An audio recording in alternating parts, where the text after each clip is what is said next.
Assalamualaikum warahmatullahi wabarakatuh. Saya Adimas Wijangguritno dari jurusan Tadris Ilmu Pengetahuan Sosial kelas 5C. Di video kali ini saya akan menjelaskan tentang penyimpangan sosial dalam masyarakat. Untuk memenuhi tugas mata kuliah pembelajaran IPS terpadu. Langsung saja menuju materi yang pertama. Bahwa perilaku tertentu dapat dikategorikan sebagai perilaku menyimpang. Pada dasarnya, penyimpangan terjadi jika seseorang atau sebuah kelompok tidak mematuhi nilai-nilai dan norma-norma yang berlaku dalam masyarakat, baik norma yang tertulis maupun tidak tertulis. Untuk memahami lebih lengkap atau lebih jelasnya mengenai penyimpangan sosial dalam masyarakat tersebut, kita dapat mempelajari materi-materi berikut ini. Materi pertama adalah mengenai pengertian dari penyimpangan sosial. Berikut adalah beberapa pendapat ahli mengenai pengertian penyimpangan sosial. Para ahli yang berpendapat antara lain adalah James W. van der Zarden, Robert M.Z. Lawang, dan Gilin.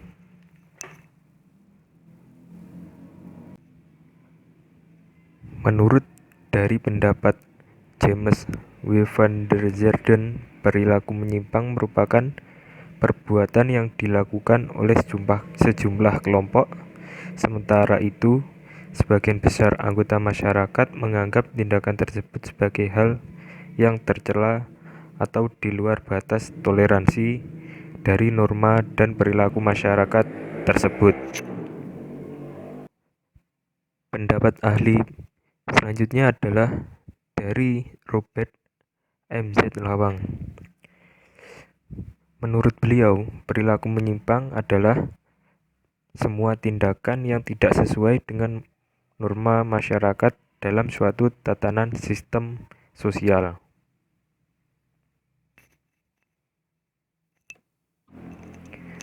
Jadi, misalnya jika ada seseorang atau kelompok orang tertentu yang tindakannya tidak sesuai dengan norma masyarakat di sekitar tempat tersebut, maka akan dianggap oleh masyarakat sekitar sebagai tindakan yang menyimpang. Pendapat para ahli yang terakhir selanjutnya dari Gilin. Beliau berpendapat perilaku yang menyimpang merupakan sebuah perilaku yang menyimpang atau keluar dari norma dan nilai sosial keluarga dan masyarakat yang menjadi penyebab mudahnya ikatan atau solidaritas kelompok. Jadi, jika ada suatu kelompok atau seseorang yang keluar dari norma dan nilai sosial keluarga dan masyarakat sekitar, akan menyebabkan atau berdampak mudarnya ikatan atau solidaritas dari kelompok atau keluarga tersebut kepada yang melakukan tindakan atau perilaku yang menyimpang dari norma dan nilai sosial.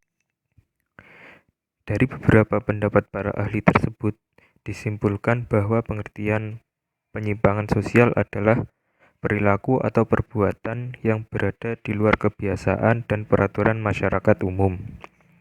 Secara umum, perilaku yang digolongkan menyimpang meliputi tindakan antara lain yang pertama adalah non-konform, yaitu perilaku yang tidak sesuai dengan nilai dan norma dalam masyarakat. Contohnya adalah tindakan non-konform adalah memakai celana pendek ketika datang ke acara resmi. Dan yang kedua adalah tindakan antisosial, yaitu lebih mementingkan dirinya sendiri atau kelompok daripada kepentingan umum. Seperti antisosial adalah tidak membayar iuran kas desa atau mengucilkan diri atau mengurung diri sendiri dari sosial atau interaksi masyarakat sekitar. Dan yang ketiga adalah tindakan kriminal, tindakan yang secara nyata melanggar hukum atau aturan resmi dan dapat merugikan masyarakat sekitar dan bahkan membahayakan orang lain. Contohnya seperti merampok atau mencuri. Materi yang kedua dari penyimpangan sosial masyarakat adalah faktor penyebab penyimpangan sosial. Faktor penyebab penyimpangan sosial ini dibagi menjadi dua, yaitu faktor intrinsik dan faktor ekstrinsik. Faktor intrinsik sendiri yaitu faktor-faktor yang ada dalam diri sendiri atau berasal dari dalam diri seseorang yang melakukan penyimpangan sosial, seperti inteligensia, atau setiap individu memiliki tingkat intelijen atau kepintaran yang dapat dari warisan genetik.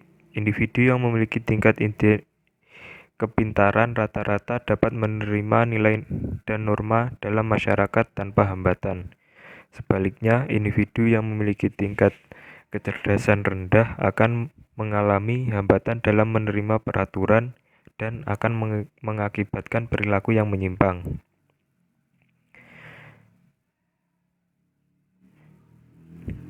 Yang kedua adalah jenis kelamin. Jenis kelamin tertentu dianggap memiliki kecenderungan yang lebih sering melakukan penyimpangan sosial. Laki-laki dianggap sering melakukan penyimpangan untuk menunjukkan kekuatannya atau eksistensinya. Berikutnya adalah umur. Secara teoretis, semakin dewasa seseorang, ia akan semakin matang. Kenyataannya adalah penyimpangan sosial sering dilakukan oleh orang dewasa. Selanjutnya adalah keinginan untuk dipuji. Dorongan atau keinginan untuk dipuji berkaitan dengan upaya seseorang untuk menunjukkan kekayaan atau kekuatan kepada orang lain. Kondisi tersebut dapat mendorong terjadinya penyimpangan sosial karena kekayaan diperoleh secara menyimpang, misalnya korupsi. Dan terakhir adalah kebutuhan ekonomi. Penyimpangan sosial seperti mencuri dan merampok dapat terjadi karena seseorang tidak bisa memenuhi kebutuhan ekonominya. Faktor berikutnya adalah faktor ekstrinsik. Faktor ini merupakan faktor yang berasal dari luar seseorang. Adapun faktor tersebut penyebab penyimpangan sosial antara lain disorganisasi keluarga.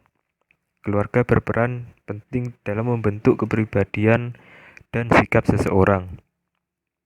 Oleh karena itu, keluarga disebut kelompok primer. Disorganisasi keluarga adalah perpecahan yang terjadi dalam keluarga akibat berbagai pengaruh, seperti pertengkaran, perceraian, dan kekerasan dalam rumah tangga.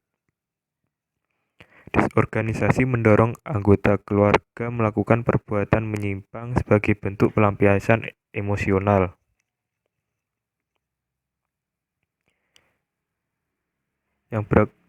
Yang berikutnya adalah proses belajar yang menyimpang.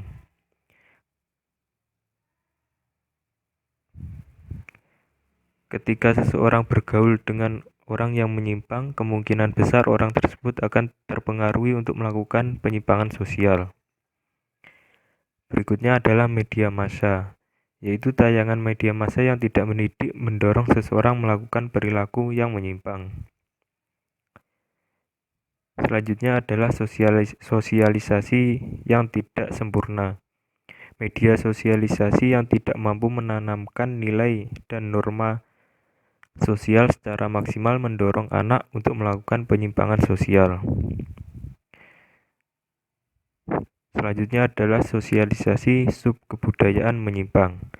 Lingkungan masyarakat atau kelompok sosial yang menerapkan nilai atau norma menyimpang dapat berpengaruh terhadap perilaku anggota kelompok. Anggota kelompok secara tidak langsung akan mencontoh perilaku menyimpang yang ada di lingkungannya. Dan yang terakhir adalah pelabelan. Seseorang yang pertama kali melakukan penyimpangan dengan tidak sengaja tetapi dicap sebagai pelaku penyimpangan justru akan menerus tindak penyimpangan tersebut. Seseorang yang secara atau sebenarnya tidak melakukan penyimpangan tetapi dikatakan menyimpang juga bisa terdorong untuk melakukan penyimpangan sebagai bentuk protes kepada masyarakat.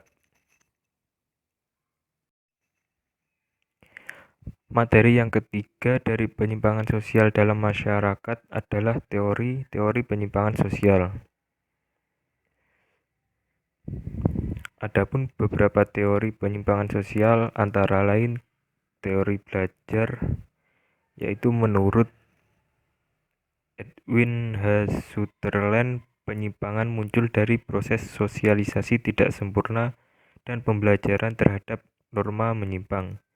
Sosialisasi tidak sempurna misalnya lembaga pendidikan mengajarkan siswanya untuk disiplin, tetapi di lingkungan rumah anak tersebut tidak diajari sikap disiplin. Kondisi tersebut dapat memudarkan norma yang ditanamkan dalam diri siswa sehingga mendorong siswa tersebut berbuat perilaku yang menyimpang.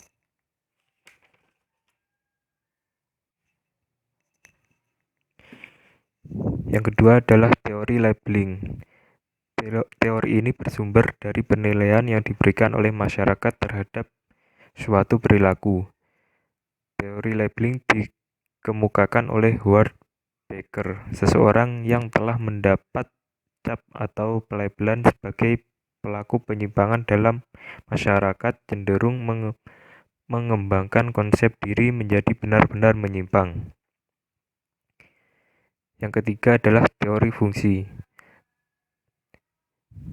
Teori fungsi menyatakan bahwa kejahatan selalu ada. Menurut Durkheim, kejahatan diperlukan agar moralitas dan hukum dapat berkembang secara normal. Standar moral dalam masyarakat dipengaruhi oleh keturunan, perbedaan lingkungan fisik, dan lingkungan sosial. Yang keempat adalah teori anatomi. Teori ini dikemukakan oleh Robert K. Merton. Teori ini mengungkapkan bahwa penyimpangan muncul akibat ketegangan struktur sosial. Ketegangan akibat masyarakat melakukan penyimpangan sosial. Anatomi merupakan keadaan yang menunjukkan usaha masyarakat untuk mencapai tujuan tertentu, akan tetapi secara cara yang digunakan terbatas sehingga masyarakat melakukan hal-hal yang menyebabkan hilangnya nilai dan norma sosial. Yang kelima adalah teori kontrol. Teori ini dikemukakan oleh Travis Hirschi yang mengungkapkan bahwa penyimpangan disebabkan adanya kekosongan kontrol atau pengendalian sosial. Menurut teori ini, setiap orang memiliki kecenderungan untuk melakukan penyimpangan ketika tidak ada kontrol sosial. Yang keenam dan yang terakhir adalah teori konflik. Teori konflik dikemukakan oleh Ralph Dahrendorf. Perspektif konflik lebih menekankan pada sikap pluralistik dari masyarakat yang mengakibatkan ketidakseimbangan pembagian kekuasaan dalam kelompok sehingga menyebabkan konflik. Dalam perspektif teori konflik, kelompok-kelompok dalam masyarakat memiliki kepentingan berbeda yang dapat menimbulkan konflik. Materi selanjutnya dari Penyimpangan sosial dalam masyarakat adalah media pembentukan perilaku menyimpang. Media pembentuk perilaku menyimpang ada 4, yaitu keluarga, kelompok bermain, media massa, dan lingkungan tempat tinggal. Yang pertama dari keluarga adalah keluarga yang tidak harmonis dapat memicu anggota keluarga melakukan penyimpangan sosial sebagai bentuk pengalihan rasa kecewa. Sosialisasi yang dilaksanakan dalam keluarga yang tidak harmonis juga tidak dapat dilakukan dengan optimal. Keluarga gagal menyosialisasikan nilai dan norma sehingga menimbulkan perilaku menyimpang kepada anak. Yang kedua adalah kelompok bermain. Pergaulan dengan teman dapat menjadi media pembentuk perilaku menyimpang. Interaksi yang terjadi secara ekualitas atau sejajar dengan teman memudahkan peniruan perilaku menyimpang oleh seseorang. Yang ketiga adalah media massa. Media massa dapat mendorong terjadinya penyimpangan sosial melalui tayangan-tayangan yang tidak pantas dan mempublikasikan kejahatan. Melalui media massa seperti televisi, koran, dan internet, seseorang dapat berperilaku menyimpang. Yang keempat dan terakhir adalah lingkungan tempat tinggal. Seseorang yang tinggal di lingkungan tertentu akan selalu mengamati perilaku orang-orang di sekitarnya. Melalui proses tersebut yang dilanjutkan dengan interaksi, ia akan mampu menyerap nilai dan norma yang berlaku dalam lingkungannya. Jika ternyata lingkungan tempat tinggalnya didominasi oleh pelaku penyimpangan, ia akan menyerap nilai-nilai tersebut dari lingkungannya dan akan cenderung mengikuti atau melakukan tindakan yang menyimpang.